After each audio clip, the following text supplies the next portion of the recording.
último momento. Le pido a don David que por favor nos grabe para ampliar esto que nos adelantaba ya el queridísimo Paco Cruz, lo que ha dado a conocer el juez Brian Cogan, que no buscarán la pena de muerte contra el señor Ismael El Mayo Zambada. Ahora, bueno, pues que enfrente este proceso judicial acá en los Estados Unidos. ¿Quieres ampliarnos un poco más sobre esto, Paco? Lo comentamos con Jaime. No, mira, sí creo que estamos los dos en el mismo sentido. Recuerden que este miércoles a 15 de enero se programó una audiencia más sobre el Mayo Zambada. La idea o el objetivo de esta audiencia era nada más conocer si había conflictos de interés por el abogado que sirve al Mayo Zambada, porque es el mismo que sirve a Vicente Zambada Niebla, que está en negociaciones con el siempre o como sirve como testigo protegido a Estados Unidos. Y eso lo que nos dice, Toño, que hay una negociación abierta, que le abrieron las puertas al Mayo Zambada para algo, y que los delitos por los que se le acusa, eh, que son conspiración para cometer o perpetrar asesinatos, narcotráfico a gran escala, participación activa en una empresa criminal por mucho tiempo, por décadas, del 87 para acá, posesión de armas de fuego, es decir, son delitos todos, son 17 cargos, todos que conllevan o implicarían la pena de muerte en Estados Unidos, pero lo que nos dice ahora es que los fiscales estadounidenses están negociando con el Mayo Zambada evitar la pena de muerte. Mucha gente, no todos, pero mucha gente apostaba porque en este proceso el Mayo Zambada iba a enfrentar la pena de muerte. Hoy ya nos dice el juez Brian Cogan que no, y eso nos dice que este tipo, el Mayo Zambada, cofundador del cártel de Sinaloa, cártel del Pacífico, tiene elementos de información que le interesan verdaderamente a la Fiscalía de Estados Unidos. Y yo digo, mira, cómo no les va a interesar del gobierno de Miguel de la Madrid y hasta el de Enrique Peña Nieto. Él tiene prácticamente la información sobre cómo se fundó el cártel de Sinaloa, sobre por qué los cárteles en México rompieron aquel pacto, no firmado, pero sí era un pacto de no atacar a las familias. Él lo sabe, como Héctor el Güero Palma Salazar, y el Chapo Guzmán traicionaron a Miguel Ángel Félix Gallardo, que es considerado uno de los padres de los traficantes modernos del Chapo para acá, y rompieron ese pacto no hablado de no agredir a familiares. Cómo asesinan salvajemente a la esposa del Güero Palma, le cortan la cabeza, se la envían al Güero Palma, cómo asesinan a los hijos del Güero Palma por traicionar a Miguel Ángel Félix Gallardo, le roban en droga $2 millones. Es decir, es un hombre que tiene todos los secretos. Él sabe, porque él conoció bien a los Carrillo Fuentes, Amado y Vicente Carrillo Fuentes, el primero, Amado, el señor de los cielos, sabe cómo negociaron, cómo negociaron a propósito de sus apariciones recientes de Ernesto Zedillo Ponce de León, cómo negociaron, cuánto dinero le entregaron. Sí, conoce, y conoce cómo negociaron abiertamente con Felipe Calderón Hinojosa a través de Genaro García Luna. Así que es fundamental que le retiren la pena de muerte, o por lo menos que pudiera ser condenado a la pena de muerte. ¿Por qué? Porque eso nos va a permitir, quizá no inmediato, pero tú sabes, con el tiempo en Estados Unidos se empiezan a desclasificar todos los secretos que tienen, y yo espero que con el tiempo académicos, periodistas como nosotros empiecen a develar todo lo que verdaderamente conoce el Mayo Zambada. Así que para mí, qué bueno que que abre la puerta para negociar. No vamos a conocer los secretos de aquella caída del Mayo, y en la entrega de Joaquín a Guzmán López, el hijo del Chapo Guzmán. No lo vamos a conocer, pero hay muchos secretos, y no lo vamos a conocer porque fue una operación política de altos niveles. Entonces, pero eso nos permite vislumbrar que en el futuro pues tengamos acceso a los secretos del Mayo Zambada, y te digo, más allá de que no hay que dejar de lado el papel de la DEA en la violencia de este momento en Sinaloa y de mucho tiempo, pero eh, al Mayo se suman muchos de los grandes capos que conocemos, Amado Carrillo Fuentes, Vicente Carrillo Fuentes, el cártel de Tijuana, sí, el cártel de Tamaulipas, y digo cártel de Tamaulipas porque el cártel del Golfo fue mucho después. Entonces, esto permite eh, pensar que en algún momento vamos a conocer todo eso. Y te digo, la audiencia de hoy era nada más para ver si había conflicto de interés, pero ya vemos que era mucho más de lo que pensaban los periodistas, mucho más de lo que pensaban los, los analistas, y pues permite ver que el Mayo Zambada es un personaje clave, clave para el Departamento de Justicia de Estados Unidos, y que sí, lo otro, sí hubo una negociación, que tenían por lo menos 10 años a el Mayo Zambada negociando con la DEA. Así que abre muchas, nos quitamos de especulaciones si estaba o no negociando. El hecho de que no haya pena de muerte, abre o nos dice, pone las bases para advertir que hay una negociación vieja, que fue una negociación que interesa a la DEA, y que la DEA tiene la certeza, seguramente ya tiene parte de la información, de que el Mayo Zambada sí es parte fundamental, más allá del Chapo Guzmán, más allá del Chapo, es parte fundamental de los secretos del narcotráfico moderno, por lo menos de los 80 para acá, de este país, Toño. Pues qué interesante, efectivamente, ¿no? Es el hombre que tiene todos los secretos, como bien lo mencionas, y hoy pues lo vemos ahí negociando con las autoridades de Estados Unidos. Ya lo informaba Jesús García, el corresponsal del periódico La Opinión. El Mayo Zambada rechaza cambiar de abogado a pesar del conflicto de intereses con Frank Pérez, quien representó a su hijo Vicente Zambada. Está en negociaciones con fiscales, pero no sabe cuándo se decidirá al respecto, mientras avanza en paralelo el proceso para el juicio. Luce de cabello entrecano, más largo, sin bigote, y aunque camina lento, se ve una persona fuerte. La próxima audiencia será el próximo 22 de abril, y tú nos confirmas, Paco, que el juez Brian Cogan no buscará la pena de muerte en contra de Ismael Mayo Zambada. ¿Tú qué opinas, Jaime? ¿Cómo ves este proceso tan importante acá en los Estados Unidos? Pues yo considero que el Departamento de Justicia, el juez Hogan y los fiscales, yo no sé si lo sabían o lo esperaban, pero creo que están ante un embrollo judicial. Y el propio Mayo está contribuyendo a generar esta confusión, este enredo, mejor dicho, este enredo. Porque, a ver, el Mayo Zambada no fue extraditado. Y cuando no eres extraditado, es casi seguro que te decreten la pena de muerte. Pero también hay algo que se llama el debido proceso. Y en el caso de Mayo Zambada fue secuestrado por agencias federales de Estados Unidos. Estados Unidos no ha querido trasladar a México la información que se le ha solicitado y no se la va a dar. El gobierno de Estados Unidos no se la va a dar. Entre otras cosas, porque se lo prohíbe su propio protocolo de seguridad en operaciones encubiertas, que ya no, digamos, yo no sé, esto de operaciones encubiertas ya a mí, francamente, es una invitación al sarcasmo. Decir que operaciones encubiertas cuando es evidente que todo el mundo sabe que fue una operación a la luz del día en la que participaron agencias de Estados Unidos. Me atrevo a decir sí, la Agencia de Inteligencia del Departamento de Seguridad Interna, posiblemente la CIA, y se han resistido sobre todo a dar a conocer el nombre del piloto que habría trasladado desde México a Estados Unidos al Mayo Zambada. ¿Por qué? El argumento es que Estados Unidos teme que si le dan a México la identidad del piloto, correría su vida riesgo. O sea, no se podría esconder así se fuera a China. Eso por un lado. Por el otro, realmente, esto es como una jugada. A mí realmente me ha dejado desconcertada la decisión de El Mayo de decir, yo quiero a Frank Pérez, yo sé que es el mismo abogado de mi hijo y que podría producirse un conflicto de intereses, porque el juez Cogan le advirtió hoy, oiga, tenga en cuenta que su hijo, el Vicentillo, puede ser llamado a declarar. Y el juez de su hijo es el juez Frank Pérez.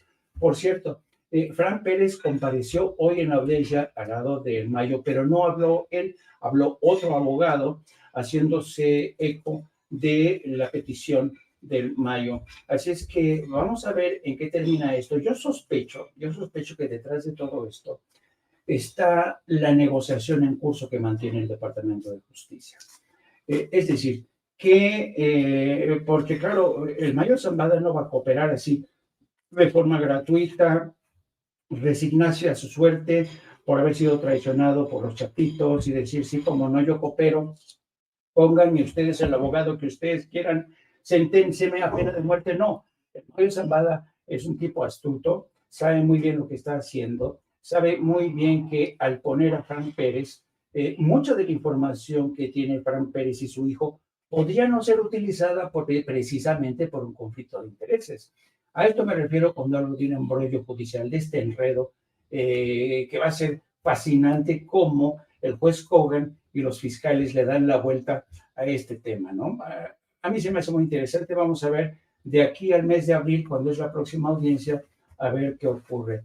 Pero sin duda alguna, yo creo que el juez Kogan y la fiscalía esperaba que el Mayo iba a doblar las manos, se las iba a poner más facilita, pero yo creo que una de dos, o es la astucia del Mayo Zambada, o es el consejo de los abogados que dicen, vamos a regatear un poco, vamos aquí a hacer nuestro regateo con los fiscales y con el juez Kogan, a ver de qué manera le sacamos más a través del proceso de negociación.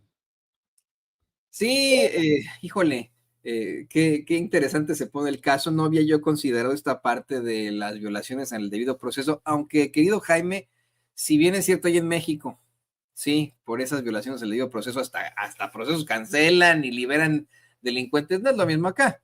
Acá, bueno, puede que, que sea en algo positivo para Ismael El Mayo Zambada, pero en lo general va a continuar el proceso como si nada. Pero miren, hablando de Estados Unidos, me llama mucho la atención estas últimas declaraciones de quien será desafortunadamente nuestro secretario de Estado. Este hombre que es pues la chimoltrufia cubana, Marco Rubio, este sujeto que en su momento aseguró que él de ninguna forma estaría cercano a o se acercaría a un artista del fraude como lo es Donald Trump, y ahora pues es su secretario de Estado, ¿no? Lo dijo tantas y tantas veces, hasta clips le han hecho ahí de tantas veces que dijo esto de con artist. Y bueno, pues ahora al parecer ya le bajó de huevos, es la palabra, disculpe usted, pero así es, ya le bajó de huevos ese Marco Rubio que en algún momento dijo que iba a estar investigando al presidente López Obrador, que se iba a estar enfrentando a la presidenta Claudia Sheinbaum, y ahora, bueno, aseguró en de estas audiencias en el Congreso que espera cooperar con México para combatir la amenaza de los cárteles y el tráfico de fentanilo. Esto fue lo que dijo Marco Rubio ahí en el Congreso, en estas audiencias. Deadly fentanyl and the Mexican people with endless violence. As secretary, will you initiate the process to designate these groups, these cartels, as foreign terrorist organizations? And if so, can you describe for the American people the national security tools that unlocks, that designation unlocks, to degrade the cartels? Well, first of all, the designation of a designated foreign terrorist organization brings with it a host of things. It makes it illegal to cooperate or work with them in any way or to be supportive of their endeavors. It cuts off access to all sorts of banking opportunities and the like around the world where it's important to move money around. Now, that said, it's probably an imperfect tool when it comes to these groups that you're discussing, because these are sophisticated criminal enterprises. They are terrorizing the United States, but they are sophisticated criminal enterprises, and they operate in the trafficking of people, drugs, and migrants to horrifying effect. Sadly, they also have basically operational control over huge swaths of the border regions between Mexico and the United States. That's just an unfortunate fact, and it's one we're going to have to confront with our partners in Mexico, is that these sophisticated transnational terroristic organizations have operational and functional control over huge swaths of areas that border the United States of America. And so whether that is the tool that we use, which may be the appropriate one, or some new one that we come up with, it is important for us not just to go after these groups, but to identify them and call them for what they are, and that is terroristic in their nature, because they are terrorizing America with mass migration and with a flow of drugs. What about military force? Well, that's an option the president has at his disposal. Obviously, it's not one that is in the purview of the Department of State. I think President Trump is someone that never publicly discusses his options and leaves himself the flexibility to act. I think there's a lot we can and will continue to do in close partnership with our allies in Mexico. I think there's more they can do as well to confront this challenge. And my preference would be, from the Department of State's perspective, my preference would be that we can work with the Mexicans on this issue cooperatively, because it is impacting their nation as much as ours. These sophisticated groups, these criminal organizations, don't simply threaten America, they threaten the Mexican political process. In the last election, you had multiple presidential candidates and other candidates to other offices assassinated. You've had journalists targeted and assassinated for speaking out against these groups. So these groups don't simply terrorize the United States, they're terrorizing and in some ways undermining the Mexican government and Mexican sovereignty and the health and well-being of the Mexican people. And so my hope in a perfect world is that we could work in close collaboration with Mexican authorities to take these groups out. Very good. Thank you. Final question. The Chinese Communist Party is used. Close collaboration, colaboración cercana, más no ya utilizando tropas. Fíjese, es una de las preguntas que le hacen ahí en el Congreso, en estas audiencias que están previas a la confirmación de del gabinete de Donald Trump. Y cuando le hacen esta pregunta de si están planeando utilizar fuerza letal militar en México, ahí ya cambia la cosa. O dice Marco Rubio que no es tanto la tirada, que la tirada es la colaboración con México. Se sacan siempre disculpe usted la palabrota, pero esa es la realidad, la mamada esa de que, es que en México asesinaron candidatos a la presidencia. Eso no es cierto. No asesinaron a candidatos a la presidencia, asesinaron a candidatos a otros puestos de elección popular, efectivamente, pero a ningún candidato a la presidencia. Eso fue pues en tiempos de Colosio se acabó. Esa fue la cosa que nos ocurrió. Y para que vea que lo hipócritas que son personajes como Marco Rubio, en todo caso intentaron asesinar al presidente Donald Trump en 2 ocasiones durante las elecciones de este año acá en los Estados Unidos, para que no nos venga con cosas del terror que pasan allá en México. Bueno, pues también pasan acá en Estados Unidos. Pero miren, para ya escuchar el comentario de nuestros colaboradores, le quiero pues sintetizar estos planteamientos que hace Marco Rubio con un tuit que emitió el queridísimo César Gutiérrez Priego y que es muy explicativo de lo que está ocurriendo. Dice: el senador Marco Rubio acaba de declarar en su audiencia de confirmación para secretario de Estado de los Estados Unidos que sobre la declaración de señalar a los cárteles de Sinaloa y el cártel de Jalisco Nueva Generación como entidades terroristas, la propuesta está en el Senado, que estos grupos criminales internacionales son sumamente sofisticados y reconoce que tienen control de gran parte de la frontera tanto en Estados Unidos como en México. A la pregunta de si se utilizaría acción militar contra estos grupos, señala que es una posibilidad del presidente Trump, pero que buscarán trabajar de forma coordinada con los aliados de México, sumando esfuerzos con el gobierno mexicano. Para quienes quieran ver una invasión de marines en México, parece que no les gustó lo que declaró el nuevo secretario de Estado. No le gustó tanto a Trump ni a la gente a su alrededor. Pues, ¿qué opinas de esto, querido Paco? Mira, Jaime, te voy a decir, Jaime Toño, les voy a decir lo que yo veo, que la política, como dice la vieja consigna, la política es el arte de mentir, de disfrazar palabras, de cambiar, de negociar, de ocultarse, de atacar cuando uno lo considere pertinente. Es decir, la política es el arte de no decir nada, justamente para no decir nada o para decir mucho no, para abrir la puerta a la especulación. Lo que hace Marco Rubio es cambiar todo el discurso que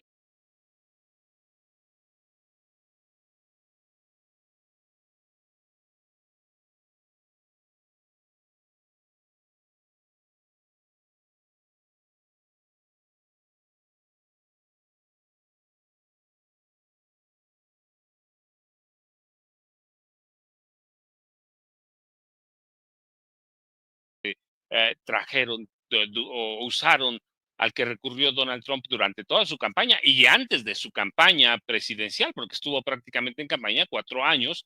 El discurso fue abierto, incursiones armadas, bombardeos, se develaron en uno de los libros sobre Trump las intenciones de bombardear con misiles Patriota a México.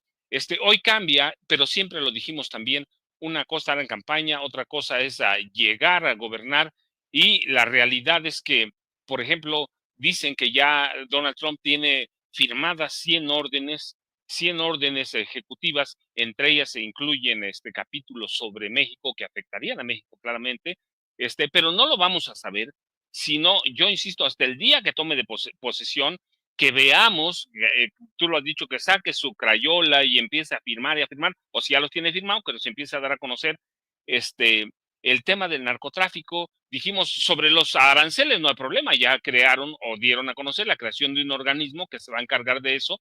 Sobre las deportaciones, tampoco hay duda que va a haber, no en los niveles que dice Trump, pero va a haber algo grande, porque Donald Trump tiene que satisfacer a un grupo de electores blancos que son duros, y que son xenófobos, son antiinmigrantes. Entonces, va a haber algunas medidas que sí va a tomar. Lo del narcotráfico, yo insisto, no lo vamos a saber hasta el día que tome posesión, hasta el día que sepamos si va a declarar terroristas a los grupos del narcotráfico en México en especial.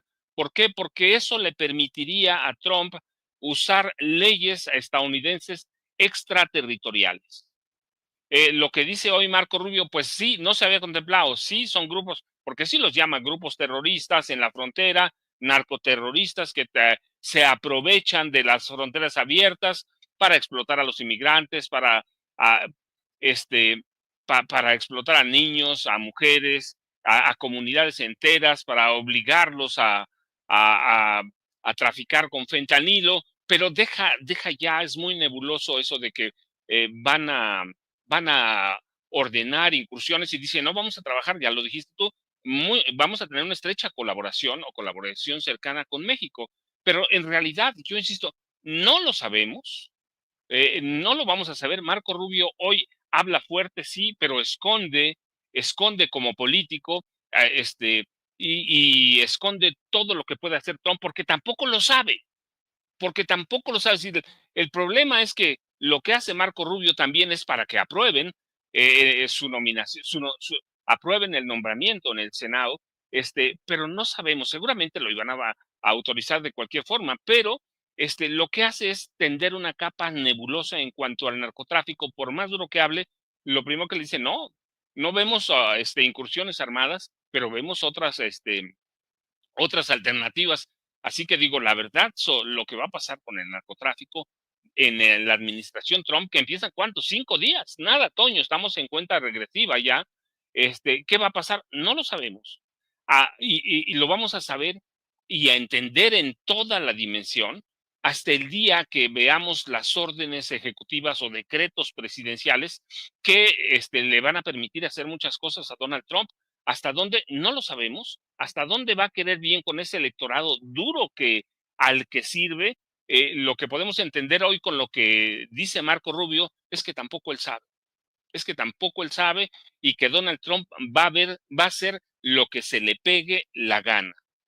¿Sí? Va a actuar a capricho, va a actuar o a trabajar con relación al narcotráfico en México como le pegue la noche anterior o la madrugada. Si no lo sabemos, si te digo, Marco Rubio, este discurso que lo estaba leyendo hace rato, eh, te dice eso, tiende una capa nebulosa sobre eso. ¿Por qué? Porque tampoco sabe. Y seguramente tampoco sabe Tom Waltz ni Tom Homan, nadie sabe. Es decir, el problema con Trump es ese, que nadie sabe cómo va a trabajar con sus otros colaboradores cercanos que están más en la iniciativa privada, otros magnates.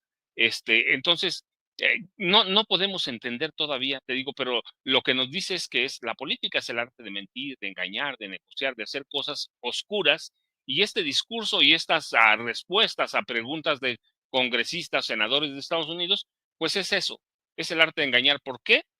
Porque Trump tampoco sabe, porque Marco Rubio no sabe, y porque Trump va a actuar a contentillo, a capricho, a sueño, y eso lo hace todavía más peligroso, pero no sabemos, Toño. Ya el día 20, que veamos las órdenes, firmamos, decimos hay que ir por allá. Nosotros hemos visto a la presidenta Claudia Sheinbaum Pardo muy tranquila, muy confiada, preparándose, pero es parte de eso, de estudiarse entre políticos, de saber una vez que tomas posesión como presidente de un país, de una república, saber qué puedes hacer, qué no puedes hacer, hasta dónde puedes llegar. Y esto, te digo, Marco Rubio lo que me dice nada más es que no sabe, no entienden, y hay que esperar a ver qué va a hacer Donald Trump y qué órdenes va a firmar o qué decretos va a emitir, Toño, Jaime. Yo creo que también te has dado cuenta del paquetote que tiene entre manos, porque no solamente es México. Fíjense, queridos compañeros, que ayer lo platicábamos con el periodista Jesús Pérez Gaona, la amenaza que recientemente emitió el presidente de Rusia, Vladimir Putin, de que aguas con que ataquen con los misiles estadounidenses la OTAN a Rusia, porque en ese momento se enteran de los misiles estos Oreshna, se me fue el nombre, por ahí lo de tener David o doña Ceci, estos misiles que alcanzan una velocidad Mach 10 o Mach 10, que son 10 veces la velocidad del sonido, y que pues el primero en enfrentarse a este tipo de problemáticas será Kiev, que declaraciones que llegan justo cuando Trump dice, según esto, el primer día va a ser todo Trump, ¿no? Pero dice Trump, lo primero que voy a hacer es reunirme con Putin, ¿no? Así de, porque están pues, tan preocupados en ambos bandos de qué es lo que va a pasar en cuanto a la geopolítica. Ahora, quiero agradecerle a Jaime, que él es el que nos dio el pitazo de esto de Jaime, de Marco Rubio desde muy, muy temprano. También pedirte tu comentario, querido Jaime, ante pues el paquetote que tiene Trump entre manos, porque insisto, ¿no? O sea, puede que digan, bueno, pues vamos a mejor colaborar con el gobierno de México porque son muchas cosas. Efectivamente tienen la situación con Rusia y Ucrania. Todavía se tiene que obligar al Estado político de Israel a cumplir con su parte en este acuerdo de cese al fuego en la Franja de Gaza. Está la situación con Taiwán, están las problemáticas en varias partes en África, ¿no? En intereses que tiene ahí Estados Unidos. Un paquetote, ¿no, Jaime? Sí, primero decir que todo lo que dijo el maestro Paco Cruz es una verdad como un templo. ¿A qué me refiero? Me refiero que efectivamente hoy quizá como nunca nos enfrentamos a la entronización de un gobierno de Estados Unidos donde todo es incierto. Nadie sabe a ciencia cierta qué es lo que se le va a ocurrir en el último momento a Donald Trump. Bueno, a partir de esto, y fíjate que esto es lo interesante, que el Congreso, el Senado, el Partido Demócrata y el Partido Republicano, precisamente teniendo en cuenta esto y sobre todo, precisamente con el grado de incertidumbre que ha llegado con Donald Trump, siempre he sabido que cualquier aspirante a ocupar a un cargo que tiene que ser confirmado por el Senado requiere de una preparación mínima. Es realmente intensivo la preparación a la que se someten todos y cada uno de los miembros que son designados para un cargo en el gabinete, incluso para embajadores. Se les hacen preguntas una y otra vez y se les dice, tienes que responder esto, esto y esto. Y entonces, yo poniendo de antemano esto, de que Marco Rubio fue instruido, se le tuvo que decir, tiene que responder esto y esto y esto. Efectivamente, lo que hizo hoy Marco Rubio fue ponerse ya la cachucha de secretario de Estado y contestó a todas las preguntas como secretario de Estado. Ya no contestó como republicano de Florida, radical, extremista, que repite como un loro lo que dice Trump. No, ya se puso la cachucha de secretario de Estado. Y precisamente cuando le hacen esta pregunta de ¿usted autorizaría o estaría a favor de que se decretaran los cárteles mexicanos como organizaciones terroristas? Él dijo, bueno, mi posición es que la designación de organización terrorista implica muchas cosas, sanciones, bloqueos, etcétera, etcétera. Y sugiere que siendo los cárteles organizaciones tan sofisticadas, con eso ya está diciendo que los cárteles encontrarían la forma de darle la vuelta a cualquier tipo de sanción, pero el gobierno mexicano no. O sea, quien más perjudicado sería el gobierno de México y no los cárteles de la droga. Eso para empezar. Y luego, poniéndose ya la cachucha de secretario de Estado, dice, no, aquí lo que hay que ofrecer es una respuesta diplomática, ¿no? Dice, bueno, yo no puedo hablar por el presidente Trump, él tendrá que decidir y tratándose de un operativo militar, yo no puedo discutir esto, lo tiene que decidir el presidente Donald Trump, pero desde la posición del Departamento de Estado, yo considero que en un mundo ideal, lo más factible, lo ideal sería que México y Estados Unidos trabajaran hombro con hombro para hacer frente a estos cárteles de la droga que controlan la frontera México-Estados Unidos hacia ambos lados. Y habla de cómo el gobierno de México se ha visto, ha enfrentado las continuas embestidas de estos cárteles de la droga que han costado la vida de candidatos, de políticos a elección popular, de periodistas, pero se midió mucho a la hora de ya no repetir la famosa frase de no, México es controlado en un 50%, México es un estado fallido, México lo controlan los cárteles de la droga, como sí ha dicho Donald Trump. Donald Trump ha dicho, México, qué desgracia, está controlado por los cárteles de droga. Marco Rubio, si se fijan, fue hoy muy cauteloso porque ya habló como secretario de Estado. Y esto confirma que más allá de si las declaraciones de Marco Rubio son reales o no, esto demuestra que Marco Rubio y el Departamento de Estado, que lo han asesorado, estoy seguro, saben que México es un socio indispensable, saben que ya declarar como futuro secretario de Estado no va a lanzar soflamas, no se le va a ir la fuerza por la boca, no está aspirando a un cargo de elección popular, está esperando la confirmación del Senado. Así es que yo creo que en muchos sentidos Claudia Sheinbaum dice, no se preocupen, nos vamos a llevar bien con Estados Unidos. ¿Por qué? Porque Claudia Sheinbaum sabe cómo opera el sistema estadounidense, sabe cómo opera el Departamento de Estado. Y ella misma prefiere pensar que es posible dialogar, ponerse de acuerdo, debatir en marcos institucionales de cooperación antes que resolver las cosas por una capricho, una pataleta del presidente de Estados Unidos. Yo creo que a mí me sorprendió, francamente, la intervención de Marco Rubio. Yo esperaba que hubiera más munición. De hecho, ustedes saben que cualquier audiencia para ser confirmado está constituida en dos partes. La primera parte, quien aspira al puerto presenta un testimonio.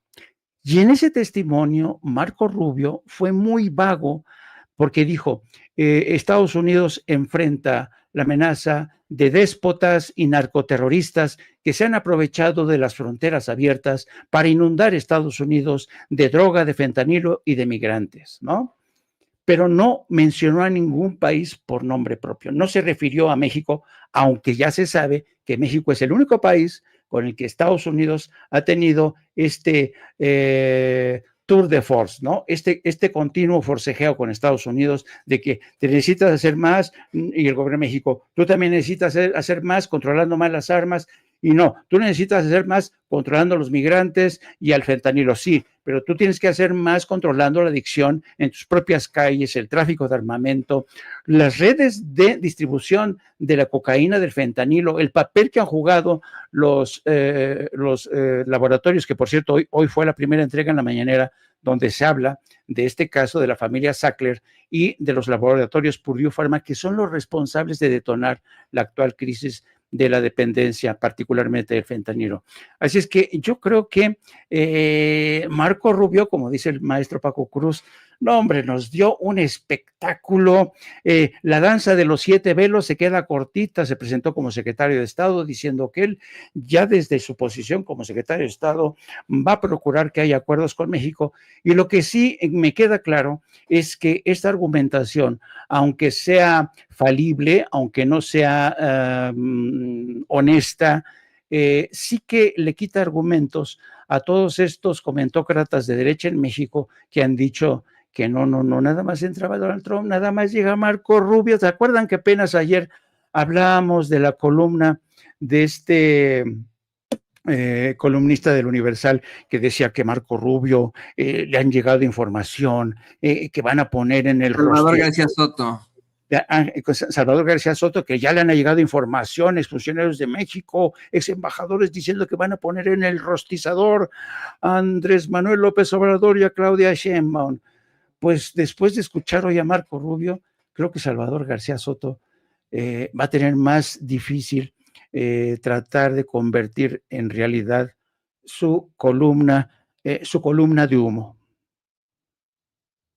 Pues queridos compañeros, qué análisis, qué fortaleza, qué importante que podamos dar a conocer estas noticias de último momento, desde el cese al fuego en Gaza, la determinación de Brian Cogan en cuanto a alguna posible condena para Ismael El Mayo Zambada, los planteamientos que hace Marco Rubio, y todo eso con grandes periodistas como lo son Jaime Hernández y Francisco Cruz. Queridos compañeros, quiero agradecerles por pues vamos, aquí ya hicieron historia con estos breaking news y les pido por favor que nos compartan sus redes sociales. Estábamos contigo, Jaime, por favor, compártenos tus redes sociales. Sí, a mí me pueden seguir, ya saben, a través de X, a través de mi cuenta @Jaime Journo, y ya saben, como todos los días de lunes a viernes a partir de las 14 horas, en nuestro programa con la periodista Lourdes Salas, a quien todos conocen como Hildy, en nuestro programa de No Apto para Cínicos.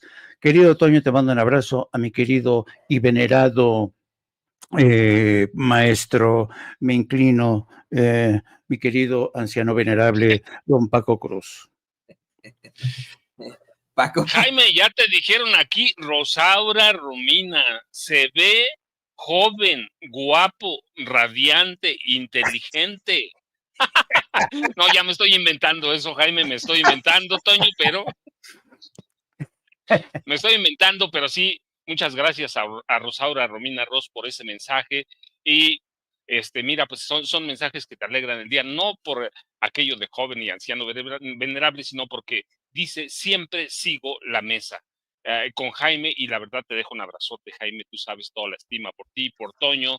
Esta mesa para mí es no solo esta mesa, con el licenciado Gutiérrez Priego también, con Pepe igual, pero ya sabes mi estima, Jaime, un abrazote de este anciano venerable, al más veterano de los comentaristas de Sin Censura.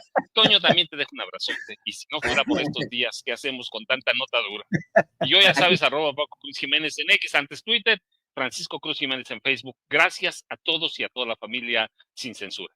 Aquí puro jovenazo, hombre. Mi abuelita siempre decía que viejos los cerros y reverdecen. Mi abuelita Lucita. Bueno, pues más bien dos grandes periodistas, el queridísimo Jaime Hernández y por supuesto el queridísimo Paco Cruz, aquí en Sin Censura. Gracias, amigos. Un abrazo. Hasta luego.